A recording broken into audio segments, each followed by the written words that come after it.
Gold and silver aren't just rallying, they're repricing what risk means, and the rest of the market is still pretending nothing changed. The weird part is that the loudest signal isn't even the headline price on your screen.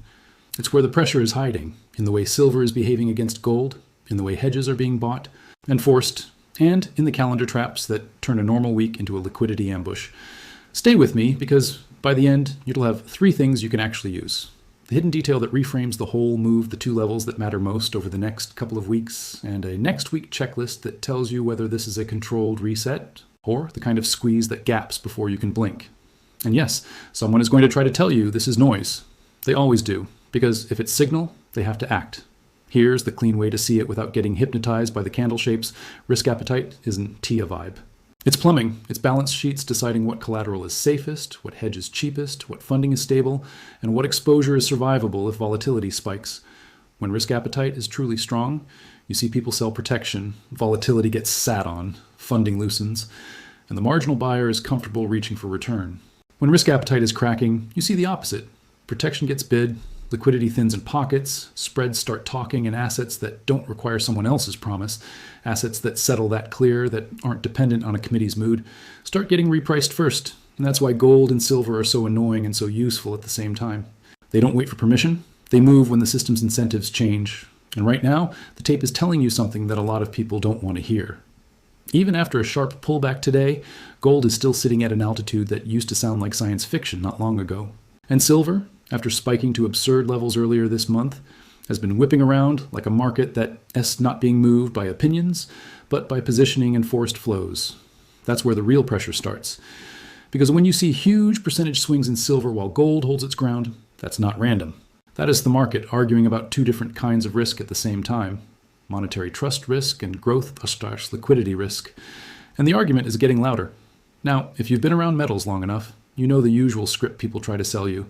Gold is up because fear, or silver is up because solar. Both are down because the dollar. These are story-shaped explanations for a machine that actually runs on constraints. The better question is, what is this move forcing participants to do? Because that's where truth lives in markets. If gold is grinding higher while risk assets look calm, someone is buying insurance. If silver is exploding and then snapping back, someone is being forced to chase and then being forced to puke. And that forced part is the whole game, but that's not the part that matters most. The hidden detail that flips this setup is the relationship between the 2 metals, not the standalone prices. Watch the gold to silver ratio like it's a stress test. When silver starts outperforming gold aggressively, the ratio compresses, and that usually means risk appetite is doing something specific. It's not just panic into safety. It, as a cocktail of monetary hedging, plus an inflation industrial liquidity story that is starting to infect pricing. It's the market saying, I want protection, but I also think real-world demand and scarcity constraints are going to matter. And if you think that sounds abstract, here's what it means in plain English. Gold is the collateral trade. Silver is the collateral trade with a temper. Gold can move with reserve managers, with portfolio hedgers, with institutions that want ballast. Silver can get dragged into industrial procurement, into substitution decisions, into supply bottlenecks, into speculative leverage. That's why silver doesn't walk. It lunges. And when silver starts acting like it's being rationed, and when it spikes, when it gaps, when it becomes headline worthy, that's your clue that the market is sniffing out a regime shift, not just a day trade. Because if it were just fear, you'd see gold glide and silver lag. You're seeing something messier and more revealing, and the calendar is pouring gasoline on it. Today isn't a random Friday. It's a major monthly options expiration window. That matters because in the short run, markets don't move on beliefs, they move on hedging. Dealers don't predict price, they react to it. When large options positioning stacks up around certain strikes, dealers are effectively running a live hedging program. They buy or sell futures to stay neutral as the underlying price moves. And the sign of the hedging, whether it dampens moves or amplifies them, depends on gamma. If you want a simple picture, think of it like this. When gamma is supportive, the market feels like it's stuck in a magnetic field. Price gets pulled towards strikes, moves get mean reverted, volatility gets smothered. When gamma flips the wrong way, the hedging becomes an accelerator. Price starts moving and the hedges force more moving, and it can snowball into a squeeze. That whizzes YU. I'll sometimes see metals rip higher in a straight line that makes no fundamental sense in the moment. It's not fundamentals in the moment, it's mechanical buying. And that's also why you can get sudden air pockets. Because if the market rolls over through a key strike cluster, hedges unwind, liquidity thins, and the same mechanism that pushed price up becomes a trapdoor down. This is why people get emotionally wrecked in metals. They think they're watching a story. They're actually watching a machine. And this week, the machine has a timing catalyst sitting right on top of it. A U.S. holiday closure on Monday, which compresses flows, delays some releases, and creates exactly the kind of thin liquidity environment where moves can overshoot. The next detail is what flips the whole setup. When liquidity thins, the marginal trade has more impact. That's true in every market, but metals feel it more because they're a hybrid of physical reality and paper leverage. Paper can expand quickly, physical can't. If you have ever wondered why people talk about paper versus physical tension without sounding like a cartoon, here's the clean, non-conspiracy version. Futures markets are incredible for price discovery and hedging, but they also allow a lot of exposure to exist without immediate delivery. Most contracts never deliver. That's normal. But when a market is tight, and when incentives shift toward wanting metal that can actually be delivered, the distinction between deliverable inventory and inventory that exists but isn't T for sale starts to matter. In the COMEX ecosystem, people talk about registered versus eligible stocks. You don't have to memorize the jargon. The concept is enough. Eligible is metal sitting in approved warehouses that meets specs, but it isn't necessarily committed to be delivered. Registered is the category that's been made available for delivery against contracts. When stress rises, the ratio in the movement between those buckets becomes a signal. Are holders willing to make metal available, or are they hoarding it as strategic inventory? And when the market senses that deliverable supply isn't as elastic as paper supply, the price discovery process can change. Not slowly, suddenly. Because if one level breaks, the math changes. Now I'm not going to pretend we can read every vault ledger like a mind reader, but we don't have to. Markets leave footprints. One of the cleanest footprints recently has been the institutional flow picture. Gold ETFs have seen enormous inflows over the past year, with multiple tallies putting 2025 as one of the strongest, if not the strongest. Years for inflows in dollar terms, numbers being thrown around in the tens of billions with some commentary near the high double digits. That matters because ETF flows aren't just sentiment, they're a mechanism. When investors buy shares and creations happen, authorized participants have to source exposure, and in many structures that ties back to physical holdings and hedging activity. Even when it's not a one-for-one truck delivers bars story, it still reflects real allocation behavior. It's slow money turning. It's policy portfolios saying, we want more of this hedge. And you can hear the same tone in central bank behavior. Central banks have been net buyers of gold for years, and recent official tracking has shown annual purchases that have stayed exceptionally high versus the pre-2022 era, with some years above 1,000 tons. That's not a hot take. That's a reserve management trend. Central banks don't buy because they want a 3% pop next week. They buy because gold is an asset with no counterparty risk and deep liquidity and stress. It's a trust hedge. And even if the pace wobbles month to month, the existence of that bid changes the floor psychology in the market. People front-run stability. They don't wait for it. But here where it gets spicy, silver isn't getting that same kind of reserve manager demand. Silver's story is more chaotic. A large chunk of silver demand is industrial, and the supply side has constraints that don't respond instantly to price. Silver is often produced as a byproduct of other mining, copper, lead, zinc. So you don't just flip a switch and get more silver because the price is screaming. Recycling helps, but it has lead times, collection issues, and it's price sensitive in a delayed way. So when industrial usage is strong and investment interest returns at the same time, silver can slip into structural deficit conditions. Reports and surveys over the last few years have repeatedly discussed ongoing deficits in the silver market. Again, don't worship the exact number. Worship the mechanism. When inventories are drawn down and replenishment is slow, the price becomes more sensitive to shocks. And here is the shock that a lot of people ignore until it's too late. Substitution. At high enough prices, industrial buyers don't just pay up forever. They redesign, they thrift, they swap materials where they can. That creates a weird dynamic where the upside can be explosive during the squeeze phase, and then you can get demand destruction later if prices stay too high for too long. That's why silver can go parabolic and then punish everyone emotionally. And that's why you need a two-scenario lens, not a one-direction fantasy. But before we go there, we need to connect this to the title, Gold and Silver Signal, a shift in global risk appetite. The shift is not that everyone suddenly got scared. The shift is that the market is repricing the cost of stability. Think about what the world has been living through. Higher rate volatility, geopolitical tension, trade friction, political risk, supply chain rewiring, and central banks juggling credibility with fiscal realities.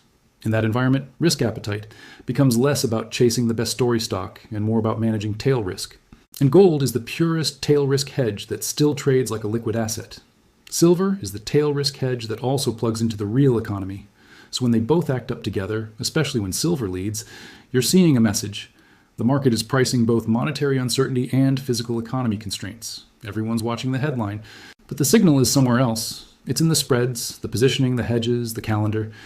Now let's talk about the thing that will make skeptics either respect this or dismiss it. Rates and the dollar. Yes, a stronger dollar and higher real yields can pressure metals. That's a real relationship, but it's not a law of physics. Gold has rallied in environments that should have killed it, because sometimes the market isn't trading inflation. It's trading credibility. It's trading the idea that policy can keep everything smooth without breaking something. When the market senses that smoothness is being bought with leverage, intervention, or fragile assumptions, the value of a non-liability asset increases. That's not conspiracy, that's incentives. And incentives show up in positioning. If metals become momentum trades, more leverage participants jump in. If more leverage participants jump in, you get bigger squeezes and nastier flushes. And those flushes are exactly where the media will try to emotionally manipulate you. Here's the psychology shield you need. Metals love to fake you out at the exact moment your nervous system wants certainty. They will rip higher, then slam down on no news, and the whole point is to force weak hands to transfer exposure to strong hands at better prices. Sometimes that's intentional hunting. Often it's just how liquidity works around crowded levels. Either way, the effect on you is the same if you don't plan for it. You'll buy the euphoria and sell the fear. You'll do it twice, and then you'll swear the market is rigged. The better approach is to separate trend signal from noise. Trend signal is structure, higher highs that hold, pullbacks that find support, increasing participation, or crucially, cross-market confirmation, like silver outperforming, while gold refuses to break. Noise is intraday drama, headline whiplash, and expiration week weirdness. And right now, expiration week weirdness is guaranteed. That's why you're seeing violent moves like a sharp downdraft in Indian futures pricing today, even after a blistering run earlier in the month.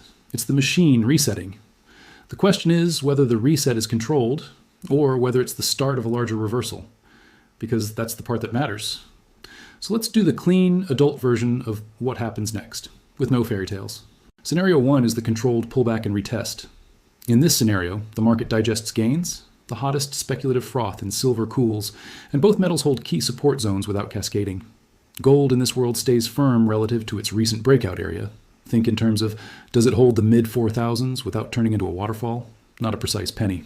Silver in this world can pull back hard because silver always can, but it finds buyers above its last major consolidation zone rather than slicing straight through it. The tell is how it behaves on down days. Does it bounce quickly? Do dips get bought? Does the gold to silver ratio stop exploding higher? Because when the ratio spikes, it often means silver is being delevered fast, which can be normal in a reset. But if it keeps spiking, it can mean the market is abandoning the real economy constraint narrative and running back to pure fear hedging. That would change the character of the move. The next detail is what flips the whole setup. Watch how silver responds after the next US market reopen post-holiday. If liquidity returns and silver still can't stay down, that's a sign the bid is deeper than just leveraged tourists. Scenario 2 is the continuation squeeze and gap risk. In this world, the pullback is shallow, price snaps back quickly, and the market basically says, nice try, and keeps forcing hedges. This is where options reflexivity matters most. If silver regains its recent highs quickly and starts holding above them, dealers who sold upside calls may have to chase hedges again, and shorts who thought the top was in can get trapped. Trapped shorts don't exit politely. They buy back because margin tells them to, not because they changed their mind. That buying can create air pockets upward. And that's where gaps happen, especially around thin liquidity windows, around policy dates, and around the kind of headline shocks that always seem to arrive when positioning is most lopsided. If you want one practical way to watch for squeeze risk without staring at charts all day, look for this pattern. After a sharp dip, does price rebound so fast it barely gives time for good entries, and do down moves get rejected with long wicks? That's often mechanical demand, not discretionary. But don't romanticize it. Continuation squeezes can also end with brutal reversals, which is why your invalidation level matters. You need something that tells you, okay, the thesis is weakening. For me, the simplest invalidation framework isn't a single number. It is this behavior change. If gold breaks below its recent structural support and stays there while the dollar surges and volatility stays contained, that's the market saying the hedge bid is cooling. If silver breaks below its key consolidation area and then fails on the first bounce, meaning rallies get sold hard rather than bought, then the squeeze narrative is fading and the market is transitioning into a longer digestion. And none of that means the secular story dies. It means the next phase is different. That's how you stay sane. You don't marry a candle, you read the behavior. Because volatility will try to bully you. Here's exactly how. You'll get a down day where commentators say, that's it, the top is in, it was all hype. And then you'll get an up day where the same people say, safe haven demand returns, new era. They're not analyzing, they're reacting. And reaction is contagious. Your job as a retail investor, especially if you a macro watcher or a metals person who is skeptical of institutions, is to stop letting the tape hijack your identity. Make your identity about process, because process survives whipsaws. And metals are a whipsaw factory. But there's one more mechanism that ties everything together, and it's the one most people miss because it's not glamorous: funding and collateral. When the system is comfortable, the best collateral is whatever yields the most. When the system gets nervous, the best collateral becomes whatever I can trust and move. Gold sits at the intersection of trust and liquidity. That's why it can run even when the textbook says it shouldn't. And silver, when it's being pulled along with gold but with higher beta, is basically the market broadcasting, we are not fully trusting the smooth path forward. The world is pricing a higher cost of stability. That's the shift in risk appetite. It's not necessarily a crash call, it's a repricing call. And repricings can happen while stock indexes still look fine until they don't. The spread between things that benefit from calm and things that benefit from uncertainty can widen quietly first. Then it shows up in headlines later. And that is why I keep coming back to the hidden detail. Gold and silver together are not just a story, they're a dashboard. Gold is telling you the hedge bid exists. Silver is telling you the hedge bid is colliding with physical economy constraints and leverage. The ratio between them tells you which force is winning. And the calendar tells you when the machine is most likely to lurch. That's the setup. Now let ES address the most honest counterpoints so you don't get trapped in a one-way narrative. 1, gold can absolutely be a momentum trade right now, and momentum trades can break. If gold becomes crowded and a narrative shift reduces uncertainty, say geopolitical tensions cool or policy expectations stabilize, then some of the fast money can leave and gold can drop hard even if the long-term story stays intact. 2, silver, at very high prices, invites substitution and thrift. Industrial buyers will not pay infinite prices forever. If prices stay elevated, demand can get destroyed at the margin, and the market can overshoot down before it finds the next equilibrium. 3, the dollar matters. If we get a sustained dollar surge and global liquidity tightens, metals can get hit in the short run. 4, if equities melt up and volatility collapses, some hedging demand can rotate out temporarily. These are real. And the fact that they re-real is what makes the bull case stronger when it persists anyway. Because if the market keeps holding up despite these headwinds, it means the underlying bid is deeper than just narrative. It means participants are being forced, or they're reallocating strategically. And that's where the real pressure starts. So what should you actually watch over the next week or two? Watch for whether gold holds its post-breakout structure after the expiration week turbulence clears. Watch for whether silver's pullbacks remain violent but brief, or violent and cascading. Watch the gold to silver ratio. Does it stabilize or does it rip higher? Stabilizing after a silver dip is healthy for the risk appetite shift with physical constraints thesis. A ratio that keeps ripping higher can be a warning that silver S leverage is being purged, and the market is leaning back into pure fear hedging. Good for gold, messy for silver. Watch volatility in the broader market. If volatility is rising while metals are holding up, that's confirmation of the risk reprice message. Watch policy dates. Late January is loaded with macro catalysts, and the closer you get to major meetings and data releases, the more the market will test positions. And watch the way price behaves around obvious round numbers and previous highs. Metals are notorious for running stops, grabbing liquidity, and reversing. That's not mystical, that's microstructure. Big players need liquidity. Stops create liquidity. If you know that, you stop taking it personally. One more thing, and it's important. Price can whip around violently even if the thesis is correct. In fact, the more correct the thesis is, the more violent the whips can get, because more participants pile in and the market has to shake them out to move higher. That's why being right or making money are not the same thing in the short run. So think in horizons. Decide what you're actually doing. Are you watching this as a macro signal? Are you trading volatility? Are you building a hedge? Different game, different rules. And if you don't have rules, the market will write them for you with your emotions. Don't give it that privilege. Here lies the bottom line. Gold and silver are signaling a shift in risk appetite because they're re-signaling a repricing of trust, liquidity, and real-world constraints at the same time. The mainstream will try to reduce it to one cause. Don't let them. Watch the mechanism, watch the calendar, watch the ratio, and most of all, watch what the move forces people to do, because forced behavior is the purest information in markets. If you're the kind of person who wants a community that reads incentives and structure instead of worshiping narratives, whether you love metals or you hate them, stick around, because the next couple of weeks are exactly when the tape separates the tourists from the operators.